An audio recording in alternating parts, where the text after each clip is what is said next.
Revenue మిగులును సాధించడంలో రాష్ట్రం వరుసగా విఫలం అవుతోందని, బడ్జెట్ వెలుపల అప్పులను కూడా పరిగణనలోకి తీసుకుంటే రుణ పరిమితి ఎఫ్ఆర్బీఎంను అధిగమిస్తోందని కాగ్ స్పష్టం చేసింది.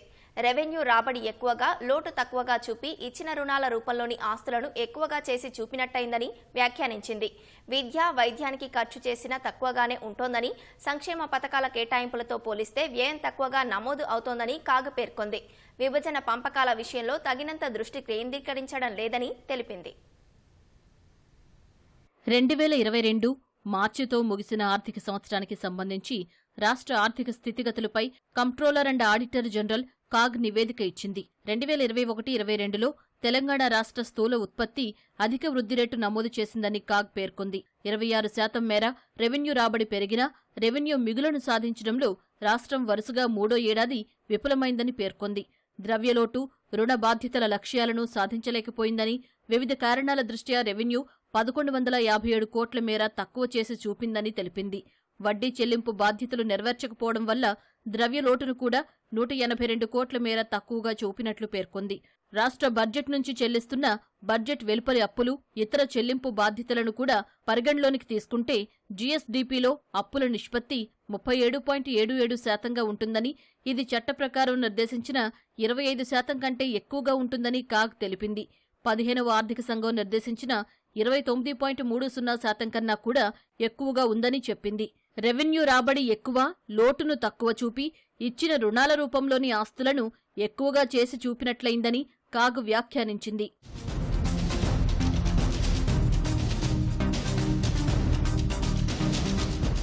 మొత్తం వ్యయంలో తప్పనిసరి ఖర్చుల వాటా పెరిగిందని, విద్య, ఆరోగ్యం మీద ఖర్చు విషయంలో రాష్ట్రం వెనుకంజలోనే ఉందని కాగ్ తెలిపింది. మొత్తం వ్యయంలో విద్య మీద 8% ఖర్చు కాగా, ఆరోగ్యం మీద 4% ఖర్చయిందని పేర్కొంది. రాష్ట్ర వనరుల నుంచి అప్పులకు సంబంధించి చెల్లిస్తున్న 1,18,955 కోట్ల మేర బడ్జెట్ వెలుపలి రుణాలను ప్రభుత్వం వెల్లడించలేదని, జీఎస్డీపీ అప్పుల నిష్పత్తిపై ఈ ప్రభావం ఉంటుందని వ్యాఖ్యానించింది. రెవెన్యూ లోటు నమోదు చేసినందున ఆ లోటును మార్కెట్ నుంచి తీసుకున్న అప్పుల ద్వారానే భర్తీ చేయాల్సి వస్తుందని తెలిపింది. రుణాల మీద వడ్డీ, అసలు కోసం 2032-33 నాటికి రాష్ట్ర ప్రభుత్వం 2,52,048 కోట్లను తీసుకోవాల్సి వస్తుందని, ఇది ప్రభుత్వ ఆర్థికాన్ని గణనీయమైన ఒత్తిడికి గురిచేస్తుందని వ్యాఖ్యానించింది.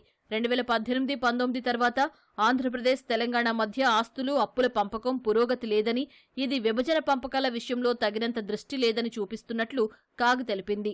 బడ్జెట్ అంచనాలలో వాస్తవంగా అయిన ఖర్చు 77% మాత్రమేనని తెలిపింది. బడ్జెట్ కేటాయింపులతో పోల్చితే సంక్షేమ పథకాల మీద ఖర్చులో తగ్గుదలలు ఉన్నాయని కాగ్ తెలిపింది. రుణమాఫీ, 2 పడక గదుల నిర్మాణం, ప్రత్యేక అభివృద్ధి నిధి తదితరాలకు సంబంధించి కేటాయింపులు ఎక్కువగా ఉన్నప్పటికీ ఖర్చు తగ్గిందని తెలిపింది. నీటిపారుదల ప్రాజెక్టుల మీద నిర్వహణ వ్యయం తరచూ తక్కువగానే ఉంటుందని వ్యాఖ్యానించింది. హరిత నిధి పేరిట ఏర్పాటు చేసిన కొత్త నిధి శాసనసభ పర్యవేక్షణ లేని పరిస్థితికి దారితీయవచ్చని పేర్కొంది. వివిధ పథకాల కోసం విడుదల చేసిన గ్రాంట్లకు సంబంధించి పురపాలక శాఖ 3,313 కోట్ల రూపాయలకు వినియోగ ధృవపత్రాలు సమర్పించలేదని తెలిపింది. 39 ప్రభుత్వ రంగ సంస్థల్లో 17 సంస్థలు 1,955 కోట్ల లాభాలు ఆర్జించగా, 18 సంస్థలు 4,065 కోట్ల నష్టాలు చెందాయని తెలిపింది. సింగరేణి, జెన్కో, ట్రాన్స్కో, గిడ్డంగుల సంస్థ లాభాలను పొందగా, 2 డిస్కంలు, ఆర్టీసీ గృహ నిర్మాణ సంస్థ, రాజీవ్ గృహ సంస్థ నష్టాలు పొందినట్లు కాగ్ పేర్కొంది. 2022 మార్చి 31 నాటికి 39 ప్రభుత్వ రంగ సంస్థల నష్టాల విలువ 56,613 కోట్లు కాగా, నికర విలువ మొత్తం తుడిచిపెట్టుకుపోయిందని కాగ్ స్పష్టం చేసింది.